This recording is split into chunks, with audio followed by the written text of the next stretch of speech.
Could you kill someone? Would you kill someone if there was a better option? The state of Texas is killing people every year. The death penalty is a highly debated and highly charged subject. There are several factors that help determine the detriment of the death penalty.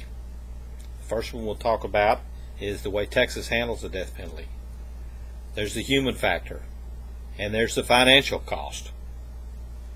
Let me take you through some facts about the death penalty. In an essay by French philosopher Albert Camus, Reflections on the Guillotine, he says, capital punishment is the most premeditated of all murders. The late night talk shows have a big joke about Texas having a revolving door on our electric chair, or on our execution chamber. The United States reinstated capital punishment in 1976, and in 1982 Texas had their first execution. Since then, we have executed 537 people, over half of those being in Rick Perry's term of office, 279 persons.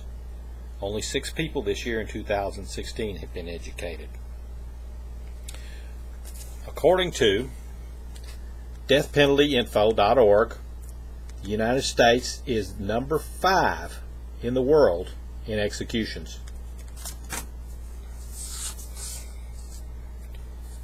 The first thing I want to talk about is the human cost. The most important, or my first argument, is human cost. It is irreversible. C. Hoop, for the Dallas Morning News, in his article March 8, 1982, Executions Cost Texas Millions, concluded that 1 out of 25 people on death row were innocent. That's 4.1%. We're very careful through numerous appeals and long, lengthy, court trials to get the right person. But only 1.7% of those on death row are exonerated.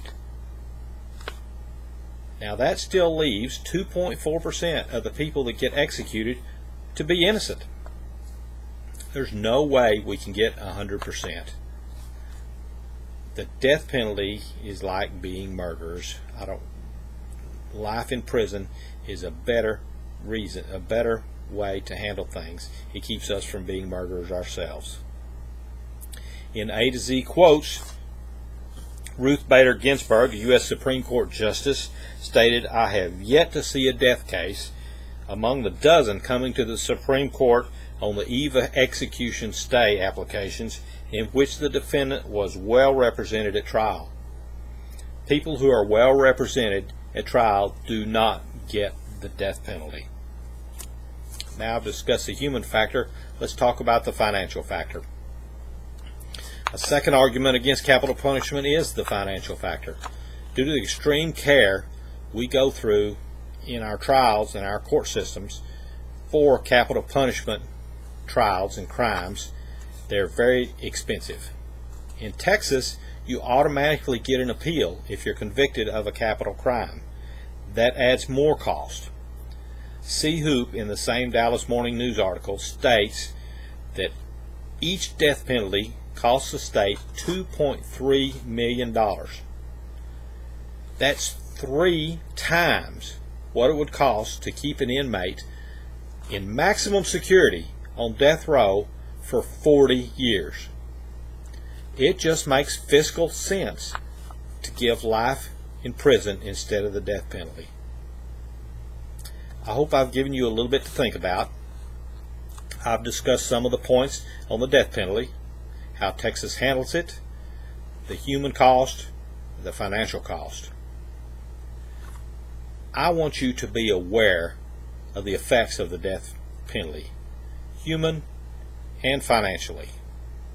I want you to let your congressman and senator in the state level know how you feel about that. It's as easy as writing a letter or writing an email. We tend not to think about capital punishment. We tend to let our government go along and do what our government does.